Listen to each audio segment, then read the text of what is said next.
दोस्तों नमस्कार। ओम नमः शिवाय ज्योतिष में आपका स्वागत है। दोस्तों आज हम चर्चा करेंगे कि महाभारत युद्ध की शुरुआत कहाँ से हुई। कौन सा ऐसा सबसे बड़ा कारण था जिसने इतने बड़े महाभारत युद्ध को रचा। कौरव पांडव दुर्योधन और युधिष्ठिर, ये तो नॉर्मल बात आपने सुनी होगी कि पांडव को जुए में दुर्योधन से हार गए और उससे उन्हें 12 वर्ष का वनवास, 1 वर्ष का अज्ञातवास मिला। और उसके बाद महाभारत का युद्ध हुआ, उन्होंने अपना हिस्सा मांगा, दुर्योधन ने हिस्सा देने से मना कर दिया, तो महाभारत का युद्ध स्टार्ट हो गया। लेकिन सबसे बड़ा कारण क्या था, ये मैं आपको इस वीडियो में बताऊंगा कि महाभारत युद्ध का सबसे बड़ा कारण क्या था जिससे ये महाभारत युद्ध की नींव पड़ गई। महाभारत युद्ध से पहले, बहुत पहले, राजा शांतनु, जिन्होंने गंगा से शादी की और उनसे उनका गंगा और शांतनु के द्वारा देवव्रत नाम का एक पुत्र पैदा हुआ जो 8 वसुओं में एक था। तो गंगा ने वो पुत्र शांतनु को सौंप दिया। जब उसने पूरी विद्या गंगा ने सिखवा दी परशुराम द्वारा, तब शांतनु को गंगा जी ने वो पुत्र सौंप दिया। देवव्रत को राजा शांतनु ने युवराज घोषित कर दिया, वो युवराज बन गए। अब यहाँ तक कोई समस्या नहीं थी। फिर एक बार शांतनु शिकार खेलने गए तो वहाँ उन्होंने सत्यवती को देखा। एक कन्या देखी जिसका नाम सत्यवती था, जो कि निषाद राज यानी कि एक मछुआरे की लड़की थी। मछुआरे का नाम था देशराज, दशराज भी कहते थे उसे। उस मछुआरे की लड़की को जब देखा सत्यवती को, तो शांतनु मोहित हो गए और उन्होंने दशराज से बात की, उसके पिता से, और कहा कि मैं लड़की से शादी करना चाहता हूँ। तो दशराज जो था वो, ये मान लीजिए, काफ़ी लालची प्रवृत्ति का इंसान था, या मान लीजिए आप कि वो काफ़ी कुछ अच्छी विचारधारा का व्यक्ति नहीं था। तो उसने ये शांतनु के सामने शर्त रखी कि सत्यवती का पुत्र ही युवराज हस्तिनापुर का युवराज बनेगा। तो ये शर्त अब शांतनु को देने में दिक्कत आ रही थी, क्योंकि शांतनु ने देवव्रत को पहले ही, जो गंगा का पुत्र था, युवराज घोषित कर दिया था। तो शांतनु वहाँ से वापस अपने महल में वापस आ गए।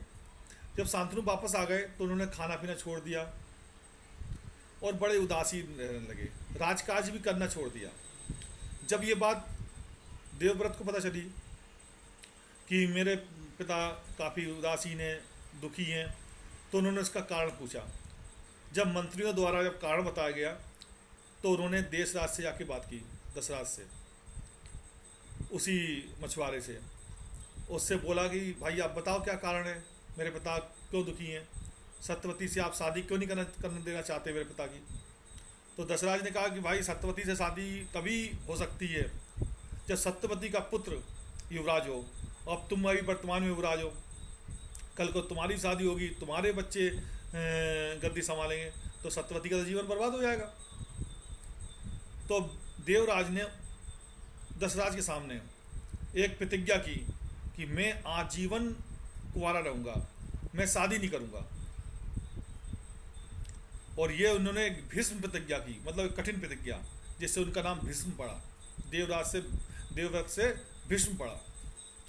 दशराज ने देखा कि प्रतिज्ञा कर ली है, तो वो फिर तैयार हो गया, राजी हो गया। ये बात जाके जब भीष्म पितामह ने अपने पिता को बताई, शांतनु को, और शांतनु को जब मालूम पड़ा कि मेरे पुत्र द्वारा एक प्रतिज्ञा की गई है, भीष्म प्रतिज्ञा की गई है, जो कि जिंदगी भर कुंवारे रहने की, तो शांतनु को बड़ा एक कष्ट हुआ। तो उन्होंने भीष्म पितामह को, जो भीष्म थे, उनको वरदान दिया, आजीवन, वो इच्छा मृत्यु का वरदान, कि तुम्हारी जब तक इच्छा हो तब तक तुम इस धरती में रह सकते हो, ये मैं तुम्हें आज वरदान देता हूँ। और इस तरह से शांतनु द्वारा भीष्म को ये वरदान, प्रतिज्ञा के बदले में ये वरदान दिया गया। दोस्तों अब अभी भी महाभारत युद्ध के बीच पड़ रहे थे धीरे धीरे, लेकिन अब आगे का जो और सफ़र था वो ज़्यादा कठिन था। शांतनु और सत्यवती के दो पुत्र हुए, चित्रांगद और विचित्रवीर्य। चित्रांगद उसमें बड़ा था और विचित्रवीर्य छोटा था। तो चित्रांगद को शांतनु ने युवराज घोषित कर दिया, लेकिन चित्रांगद एक युद्ध में मारा गया, एक अकाल मृत्यु को प्राप्त हो गया। चित्रांगद जब बिना किसी शादी ब्याह के, बिना किसी उसके दायित्व के मारा खत्म हो गया, तो विचित्रवीर्य को युवराज घोषित कर दिया गया। अब बात आई शादी की कि विचित्रवीर्य की शादी की जाए। शांतनु भी शरीर छोड़ के चले गए धरती से। अब शादी की बात आई तो काशी नरेश ने एक स्वयंवर रचा था, जिसमें उनकी 3 कन्याएं थी, अम्बा, अम्बे और अम्बालिका।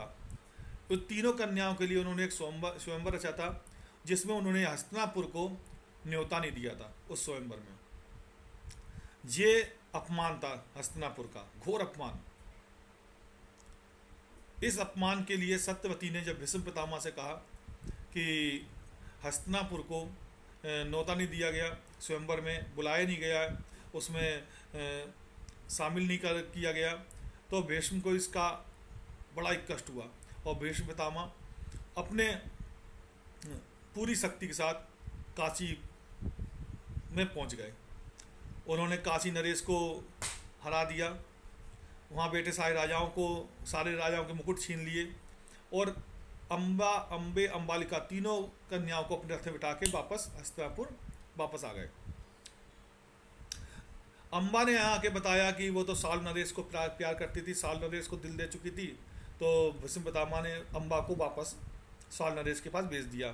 फिर आपको ये मालूम ही होगा कि अम्बा साल नरेश ने स्वीकार नहीं किया, तो भीष्म पितामह उसे युद्ध में हरा चुके थे, तो हारी हुई चीज़ वस्तु को लेना नहीं चाहता था।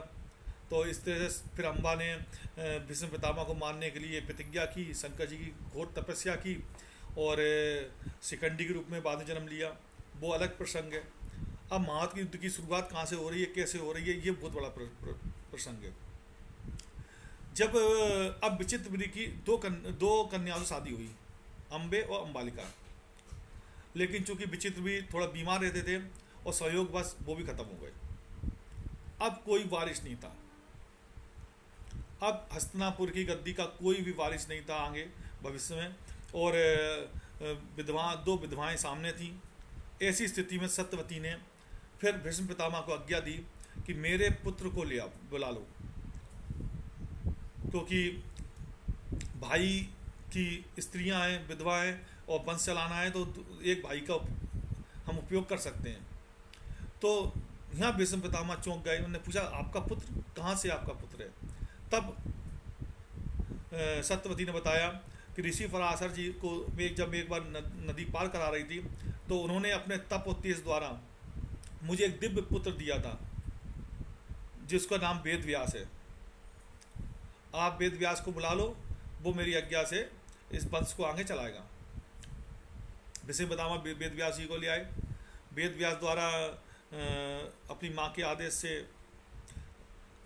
तुम्हारे अम्बे और अम्बालिका को गर्भवती किया, लेकिन अम्बालिका क्या है कि पीली पड़ गई और अम्बे ने आंखें बंद कर ली। तो अम्बे के आंखें बंद करने से क्या हुआ कि वेदव्यास जी ने कहा सत्यवती से कि इसका तो पुत्र अंधा पैदा होगा और अम्बालिका का पुत्र बीमार पैदा होगा, यानी कि वो योग शासक नहीं बन पाएगा। तो उन्होंने कहा अम्बालिका को दोबारा बुला लो। जब दोबारा अम्बालिका को बुलाया गया तो अम्बालिका ने अपने दासी को भेज दिया।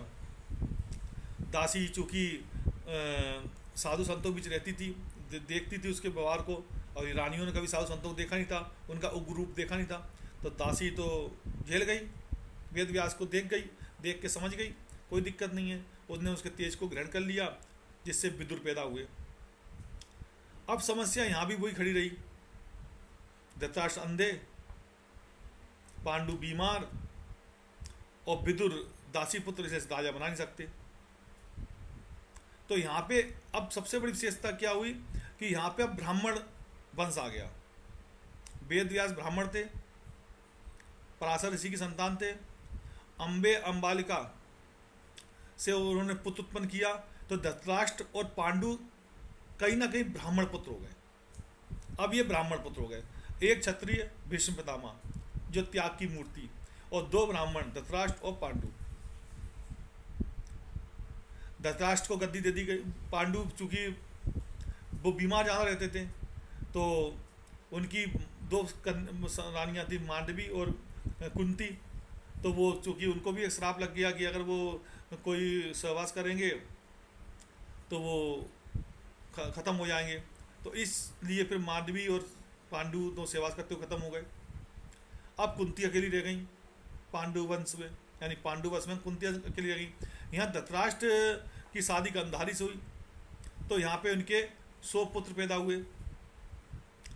अब कुंती ने यहाँ पर जो अपने तप द्वारा सभी देवताओं से एक एक पुत्र मांगा, और पुत्र मांग के धर्मराज से युधिष्ठिर पैदा हुए, पवन से भीम पैदा हुए, अश्वनी कुमारों से नकुल सहदेव पैदा हुए, इंद्र से अर्जुन पैदा हुए। इस तरह से कुंती ने अपने तप द्वारा देवताओं से पुत्र की मांग की, तो पुत्र उन्हें मिल गए।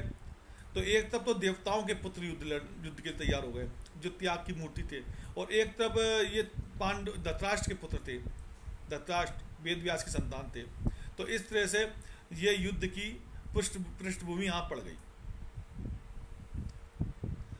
मेन जो युद्ध भूमि जो बनी थी वो विचित्र भी के ख़त्म होने के बाद बनी, जहाँ की वेद व्यास द्वारा संतान उत्पत्ति की गई।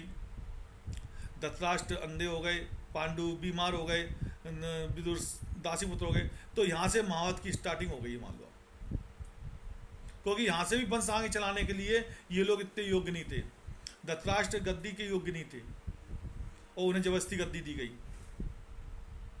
भीष्म पितामह द्वारा धृतराष्ट्र को गद्दी नहीं दी जा रही थी,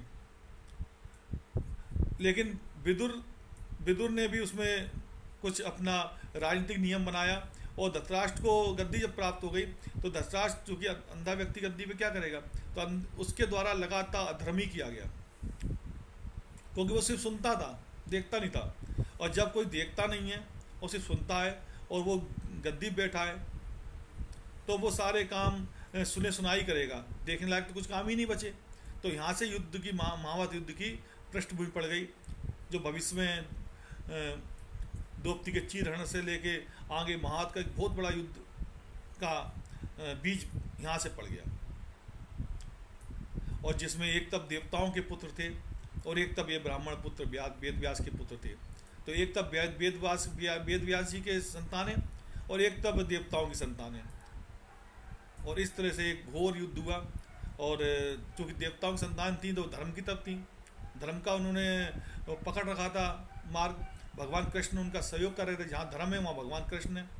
तो भगवान कृष्ण का सहयोग और धर्म की बागडोर, पांडवों की जीत हुई और धृतराष्ट्र पुत्र मारे गए। इस तरह से ये महाभारत युद्ध की जो बीज पड़ा था वो यहाँ से पड़ गया। ठीक है दोस्तों, देखते रहिए ओम नमः शिवाय चैनल, सब्सक्राइब करिए, शेयर करिए, लाइक करिए, और अगर कोई और आपको कोई पूछना है, कोई कमेंट्स में कुछ नई बात पूछनी हो तो उसके लिए कमेंट्स करिए। आप देखते रहिए ओम नमः शिवाय ज्योतिष चैनल। ओम नमः शिवाय। धन्यवाद दोस्तों।